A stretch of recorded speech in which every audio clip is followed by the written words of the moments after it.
Birinciden бүткүл ааламды жок жерден жараткан, ошол заттын буйругу менен таң атып та күн баткан чыныгы жаратуучу Аллах Таалага чексиз мактоолор болсун. Жана пайгамбарыбызга жүрөгүбүздүн эң эле төрүнөн чыккан салаваттар жана саламдар болсун. Мактоо жана салаваттан кийин Аллах Таала ар бирибиздин ушул вакытка чейин кылган ибадатыбызды толугу менен кабыл кылып, пендечилик кылып, билип билбей кылган күнөөлөрүбүздүн бардыгын түп тамыры менен кечирген болсун. Өзгөчө ушул кылган умрабызды Аллах Таала толугу менен кабыл кылган болсун. Чындыгында Аллах Таала мээримдүүлөрдүн мээримдүүсү, Аллах Таала ырайымдуулардын ырайымдуусу, Аллах Таала кечиримдүүлөрдүн кечиримдүүсү. Аллах Таала эзелтеден бар, анын башталышы жок. Аллах Таала ар дайым болуучу, анын аягы жок. Аллах Таала тирүү, ал эч качан өлбөйт. Аллах Таала ар дайым туруучу, ал эч качан уктабайт. Аллах Таала ырыскы берүүчү, аны эч ким кайтара албайт. Аллах Таала мына ушундай улуу зат, Аллахтын улуктугу чексиз. Аллах Таала качан, кайсыл убакта эмнени кандай каалаган болсо, дал ошондой кыла алат. Ошондуктан Аллах Таала Кур'ан-ы Каримде өз сөзүндө айтат: "Эстагфиру биллах, инналлаха ала кулли шайин кадир." Албетте Аллах Таала бардык нерсеге кадыр дейт. Чынында эле Аллах Таала бардык нерсеге кадыр. Аллах Таала кааласа жок жерден бар кылат. Аллах Таала кааласа бардан дагы бар кылат. Аллах Таала кааласа бүт бардыгын кайрадан жок кылат. Аллах Таала кааласа асмандан жамгар жаадырат, кааласа мөндүр жаадырат, кааласа кар жаадырат, кааласа эч нерсе жаадырбай дагы кое берет. Ал ушундай улуу зат. Аллах Таала кааласа падышаны кул кылат. Аллах кааласа кулду падыша кылат. Аллах Таала кааласа жазды кыш кылат, Аллах кааласа кышты жаз кылат. Аллах Таала кааласа ата энеси жок эле жаратат. Аллах кааласа атасы бар, энеси жок эле жаратат. Аллах кааласа энеси бар, атасы жок эле жаратат. Аллах Таала кааласа ата энеден жаратат. Аллах Таала кааласа ата энеси бар туруп дагы жаратпай кое берет. Ал ушундай улуу зат. Бир кезде инсандын ийиси дагы жок эле, адамдын аасы дагы жок эле. Аллах Таала адам атабызды топурактан жаратты, ата энеси жок эле. Адам атабыздын атасы ким? Билгендер барбы? Энесичи? Жок. Аллах Таала каалады, обо энебизди адам атадан эле жаратты. Обо энебиздин энеси ким? Жок. Атасы адам ата. Аллах каалады, Иса алейхиссаламды Мариям энебизден эле жаратты. Аллах каалады, сиз менен бизди ата энеден жаратты. Аллах каалады, бир канча туугандарыбыз бар, үйлөнгөн, турмушка чыккан, жашап атат. 5 жыл, 7 жыл, 10 жыл болду, дагы эле балалуу боло элек. Докторго барып көрүнөт, молдого келип окутат, табытка барып тамырын карматат, тетияка барып кан чыгарат, үйгө келип жыт чыгарат, аны кылат, муну кылат, бирок дагы эле балалуу боло элек. Аллах Таала мына ушундай улуу зат. Ошондой улуу болгон Алла сиз менен бизди жок жерден жаратты. Кычыраган күч берди, акыл эс берди, өңү түс берди, мына ушунчалык сулуулук берди. Ушунун бардыгын Алла бекер берди. Бергендигин билдирип Аллах Таала Кур'ан-ы Каримде өз сөзүндө айтат: "Ва ин таудду ни'маталлахи ла тухсуха." Эгер деселер Аллахтын берген белегини эсептесеңер, эсебине жетпейсиңер деди. Олтурган ар бирибизге Аллах Таала эсепсиз, сансыз, баасыз белектерди берди, бекер берди, сурабастан берди. Бекер бергенди билген зат, сурабастан бергенди билген зат, сурабастан алып койгонду дагы билет. Мисалы, башыңызда канча тал чачыңыз бар, билесизби? 1, 2, 3 деп эсептеп эсеге дагы жетпейсиз. Алланын бетин ар кылсын. Эгер башыңыздан чачыңыз понни түшүп калса, өлдү да аппак эле фантамассың. Эт жеди менен отура албайсың. Боптур, башыңга чоң экен, эсептеп көрбөпсүз. 2 кашыңызды эсептеп көрдүңүзбү? Канча тук кашыңыз бар? 2 кашың түшүп калса, өлдү, аппак эле жылансың да. Эт жеди менен отура албайсың. 2 кашың түштү дегиче бирге өскөн, бирге чоңойгон балдар эле сиз жөнүндө сүйлөй баштайт. Анан тааныйсыңбы? Тааный, бирге эле чоңойбоду. Эмне болгон? Оорбаса керек да. Ол өзү жөн жүрбөйт да. Уктаганда эле катыны кырып салса керек да. Дагы деле катын күнөөкөр да. Аллах Таала ушунун бардыгын бекер берди. 2 кашың эле жок болсо, мына жаздын күндө тердеген териңе 3 жылда болуптур, 5 жылда сокур болуп калмаксың да. Тердеген терин кирип отуруп эле сокур болуп калмаксың. Ата бабамыз айтат, 5 кол барар эмес дейт. Акыйкатта барар эмес. Мына не дейсиздер? Баш бармак. Ушул эле жок болсо атыңыз башка болот болчу. Бар колу жокту чакыр. Кайсы кол жок? Жана пистолетчи. Жөн сүйлөсөң кайсы пистолет? Майып. Кайсы майып? Бармагы жок. Толтур ат менен ата отуруп чакырмак. Ооба, бул бирөө эмес, экөө бала отпайбы? Ушул эле жок болсо тарта албайт болчусуз. Ушул эле жок болсо жул албайт болчусуз. Ушул эле жок болсо мен майыпмын деп жалынып барат болчусуз. Боптур, булго чоң экен, эң кичине не дейсиздер мынаны? Чыпалак. Ушул эле жок болсо, сиз бактылуулукту ушуга коет элеңиз. Карачы анан чыпалагы бар экен. Койсоң, точно мен көрдүм, чыпалагы бар экен. Кана көрсөтсөң, десең, бул деле көрсөтө койбойт да. Мына деп элечи. Кое турчу көрөйүн. Жок, көзүң тиет. Көрсөтүпбөйт болчу, урматтуу. Алла Таала ушунун өзүгө миллиондогон пайда коюп койгон. Сизде бар ойлонбой атасыз да. Сизде бар кадырга жетпей атасыз да. Сизде бар урматтуу тууган. Караң, бир эле пайдасын айтайын. Отурасыз, кулагыңыз кычты, не кыласыз? Сразу ушинтигасыз да. Бүттү. Эгер бул жок болсо, кулагың кычса, мынан тыкка менен жетпейт да булчу. Батпайт да бул. Анага айттың, кычып атат, тырмап кой, буга баары биягыдан тыгып, биягыдан чыгарып береби. Парсылдагын жарып коебу, орутуп коебу. Этият кыл десең не дейт? Жаман назиксиң го. Эркек эле болбойсуңбу? Ач кадырын ток билбейт, оору кадырын соо билбейт. Бул ооруду билбейт аны. Урматтууга, мына ошо турган турпатыбыздын бардыгыны ким берди? Аллах берди. Мен сыткы эле көрүшүн айтып атам. Азыр ичиге кире турган болсо болду, сиз өмүр бою чекендиңизди сеждеден көтөрбөй өтүшүңүз керек болчу. Азыр ичидегини айтса, сиз өмүр бою намаздан башыңызды көтөрбөй өтүшүңүз керек болчу, урматтууган. Алла Таала бардыгыбызга акыл берди. Я Алла, сиз келдиңиз, мен келдим, мен сүйлөп атам, сиз угуп атасыз. Неге? Акылыңыз бар болгондугу үчүн. Алланын бетинин аркысын, акылыңдан кичине тайкы болсо өлдү. Канча сүйлөсөң дагы не дейт? Кечирип коебуз, бул ушундай көп сүйлөп калган дейт. Дем салдырып коюш керек экен, окутуш керек экен деп анан кете бересиз. Алла Таала мына ушунча, бөйрөгүбүз иштеп атат. Анан отурабыз мына жерде. Бир эле бөйрөгүң отказ берсин, целый Кыргызстанга муктажсың да. Ыйлап чыгарасың да. Урматтуу элим, 1 сом болсо дагы бергиле, срочный операцияга депчи. Алла Таала бардыгыбызга ушунча нерсени берип туруп, эми өкүм берди. Акыймус сала. Намазыңды тургуз деди да. Ушунча нерсени берип туруп, анан Алла Таала өкүм берди. Түз жүргүн. Жакшылыкка чакыр, жамандыктан кайтаргын деди да. Алла мээримдүү зат, урматтуу турган. Намазды бардыгыбызга фарыз кылды. Намазга бекем болуңуз. Ооба, намазда тик туруш, кыямга туруш фарыз. Бирок Алла ушунчалык мээримдүү зат, берген белегин алса, өкүмүнү дагы кошо алат да. Мындай мээримдүү затты эч жерден таппайсыз, урматтуу турган. Тик туруп намаз окуш керек. Мен тура албайм, белим ооруп атат. Анда отуруп алып окуй бер. Отуруп алып окуй бер. Ким кыйнап атат сени? Мага постельный режим деп койду, отурганга дагы болбойт экен. Анда башың кыймылдайбы? Има ишара. Оку, жатып алып окуй бер, урматтуу турган. Не тоскоол болуп атат? Има ишара, башың дагы иштебей калдыбы? Моюң сынып кетиптир. Энди кечиктирип тур, дарылан. Жакшы болгондон кийин окуйсуң. Анткени шариятта көз менен намаз окуш жок. Биринчи ракатта менен жумуп алып туруп, эки өткөндө муну жумуп кой, андай жок намаз. Ушуга чейин Алла Таала мүмкүнчүлүк берип атат да. Эми ушунда дагы намаз окубасаң, ушунда дагы туура жолдо жүрбөсөң, ушунда дагы Алла Таала өкүм берген нерсени аткарбасаң, качан урматтуу турган? Өлгөндөбү? Кабырга коюлгандабы? Качан? Кыямат башталгандабы? Ошондуктан, урматтуу агаларым, урматтуу ажапалар, урматтуу агалар, бир кезде дербиш деп коет. Дербиш ар бир эшикти такылдатып жүрөт. Ар бир үйгө барып сүйлөшүп жүрөт. Падыша көрүп таң калды, биякта не кылып жүрөсүз? Менин жумушум ушул да. Эмне жумуш? Адамдар менен Аллахтын ортосундагы мамилени түзүп жүрөм. Адамдар Алла менен мамиле кылып калгыла деп атам. Не болду анан натыйжа? Дедил айтты, Аллах Таала мамиле кылайын, кел, тобосун кабыл кылайын, күнөөсүн кечирейин деп көнүп атат. Бирок мына адамдар көнбөй жатат деди да. Вакытым жок, ниет бар, жумуш көп, Кудай буйруса деп эле калып кетип атат деди.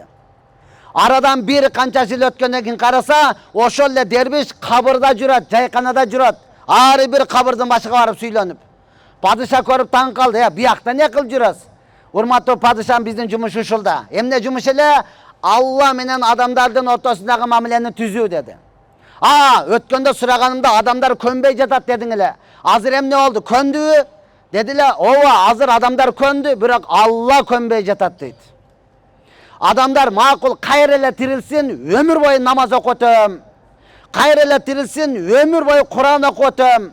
Кайра эле тирилсин, мен мачтан чыкпай өтөм деп айтып атат, бирок Алла Таала көнбөй жатат, кайра тирилтпей жатат деди. Урматтуу жаш кары, урматтуу эркек аял, бардыгыбызга Алла Таала мүмкүнчүлүк берип атат, кел мамиле түзөйүн депчи. Андыктан намаздарыбызды бекем кылып калайлы. Бизди азыр дамыл айткандай жөнөкөй жерге келген жокпуз. Ыйык жерге келдик. Алла Куранда касам ичип айткан: "Ла уқсиму бихадал балад." Бул шаар менен касам ичип айтам деген ыйык шаарга келип отурабыз, урматтуу тууган. Көрүп атасыздар, бул жерге Ибрахим алейхисалам дуа кылган. Я Алла, бул жерде тып-тынч шаар кылгын, түрүлүү мөмө жемиштер менен элини ырыскылантырып койгон деди да. Дуа кабыл болду. Караң, мына курмадан башка эч нерсе өспөйт. Бирок түрү менен мөмө жемишти жей аласыз да. Аллах Субхана Таала ушундай тарыхый жерге алып келди, жөнөкөй жерге эмес, тарыхый жерге алып келди. Ошондуктан урматтуу агалар, урматтуу ажапалар, биз убакытыбызды текке кетирбейли. Мен кайсы жерге барганда эң аксакалдан сураймын. 85ке, 75ке кирген аксакалдан. Эң аксакал сизби? Мен. Канчага 75ке? Кече эле жаш балабы деңиз десе бардыгы ооба дейт да. Ооба, кече эле жаш балада кантип мынтип эле 70ке чыга билинбейт дейт да. 70 жыл, 80 жыл жашаган адам кече эле жаш бала деп айтып атат да. Болгону 14 күнгө, 15 күнгө келдиңиз. Эртең Кыргызстанга барып не деп айтасыз? Не деп айтасыз? Кече эле бардым эле кайра келдим дейсизби? Же бүгүн эле барып кайра келдим дейсизби? Жана эле сөз жок экенин да айткангачы. Неге? Өмүрүбүз ушунчалык кыска. Ошондуктан бул жер жөнөкөй жер эмес, ыйык жер. Пайгамбарыбыз айтты, ар бир окуган намазың 100 000 намазыңызга барабар да. Мындай жерде эч жерден таппайсыз, урматтуу тууган. Караңыз, я Алла. Тарыхый жер. Бардык пайгамбарлар жалгыз Аллага гана чакырып келген. Ошолордун бирөөсү Муса Каламулла, Алла Таала менен түзмө-түз сүйлөшкөн пайгамбар. Азыр бардыгыбыз иман келтирдик. Ла илаха иллалла Мухаммад Расулулла. Бир Алладан башка сыйынууга татыктуу зат жок. Мухаммед Алланын элчиси. Муса алейхисаламдын ордунда ла илаха иллалла Муса Каламулла. Бир Алладан башка сыйынууга татыктуу зат жок. Муса Алла Таала менен түзмө-түз сүйлөшкөн пайгамбар деп иман келтиришкен. Ошол пайгамбар Иерусалимде, азыркы Израилде элди топтоп алып баянды берип атат. Боло турган нерсени айтып атат. Кыяматка жакын, акыркы кыяматка жакын чөлдү Меккелиден Мухаммад, Ахмад деген пайгамбар чыгат. Анын үммөтүнүн көпчүлүгү бейишке кирет. Бирок ошондой адамды өзүнүн жакын туугандары өлтүрөбүз деп чыгат. Муса Каламулла жаны жаныбарларга, жиндерге бардыгына пайгамбар. Баянны берип атат. Жана канатула бардыгы угуп атат. Ошондо не кылат? Муса пайгамбар сөзүнү улантып келе айтат. Ошондой кыяматка жакын пайгамбар чыкканда аны жакын туугандары өздөрү өлтүрөбүз деп чыгат.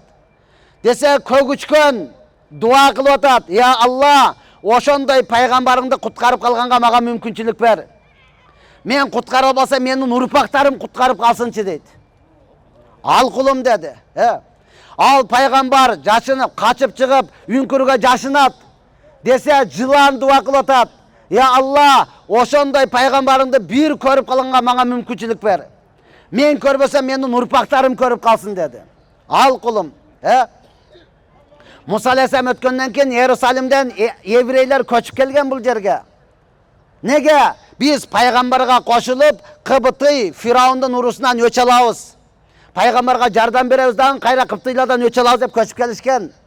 Келди, Аллахтын өкүмү, сенин калооң эмес, еврейдин калоо эмес. Алланын өкүмүнөн пайгамбар кимдерден чыгып калды? Арабтардан чыгып калды да. Болбой калды, еврейдин бардыгы аркка кетти.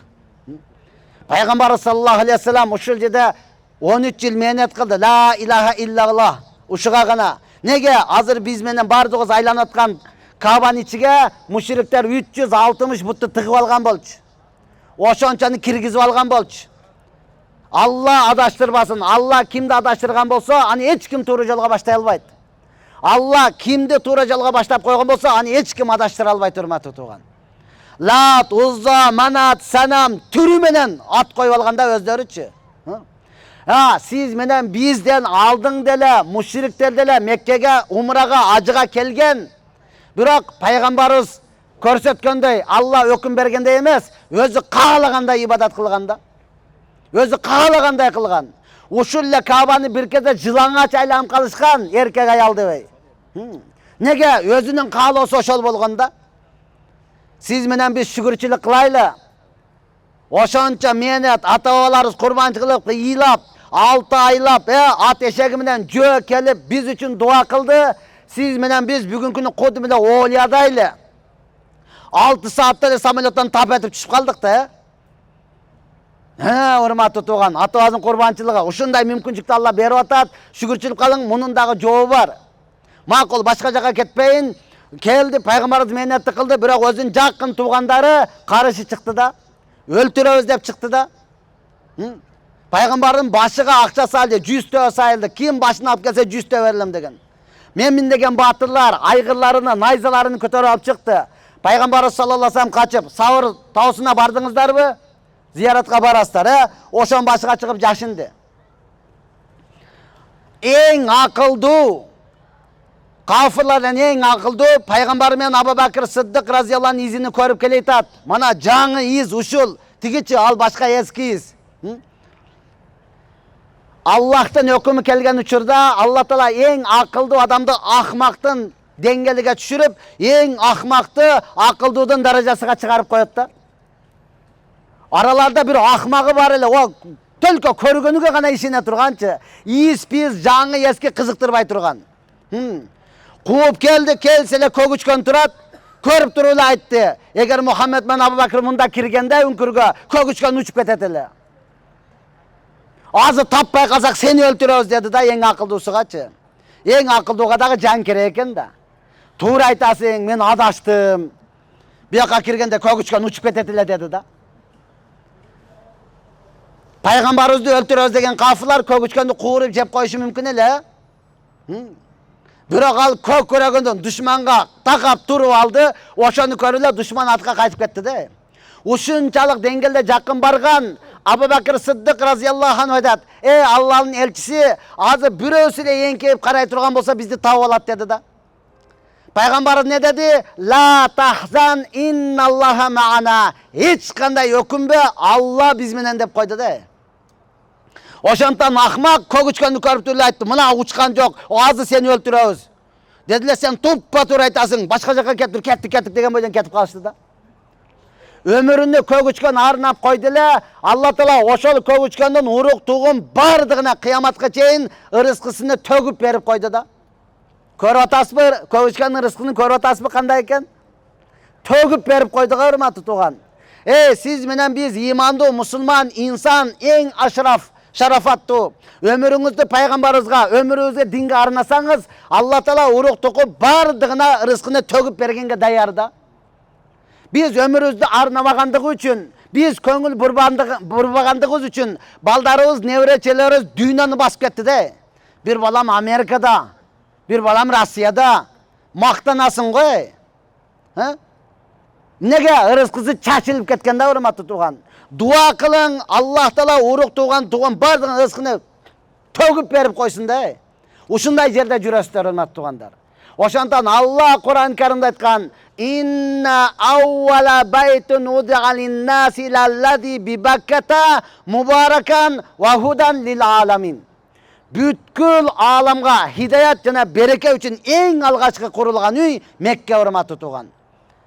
Буга чейин ырыскыбызга эле береке сурап келди. Алла ырыскыма береке бер, айлыктан айлыкка жетпей атат. Эптеп жетсе болду. Ошондон убакытыбызда береке жок.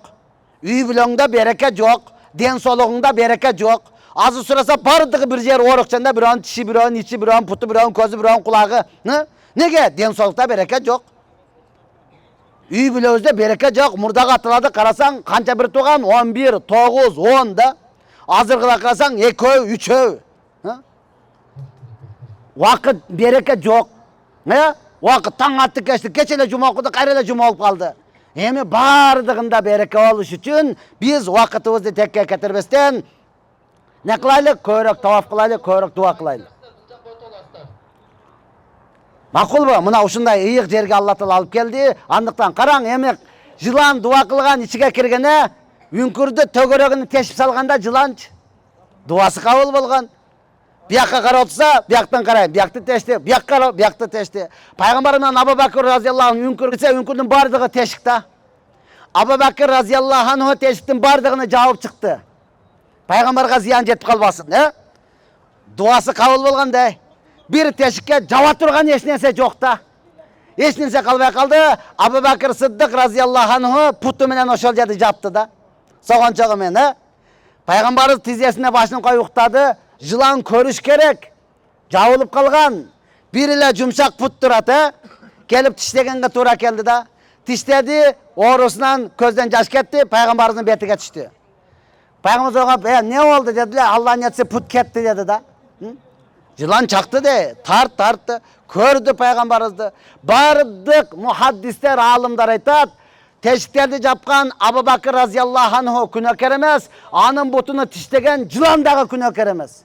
Неге? Екеуін тең сүйүүсү, махабаты пайғамбар үшін болуп атат да, урматтуу тууган. Ошондон сүйүүңүздү, баарыбыз махабатыбызды пайғамбарга арнап коелу.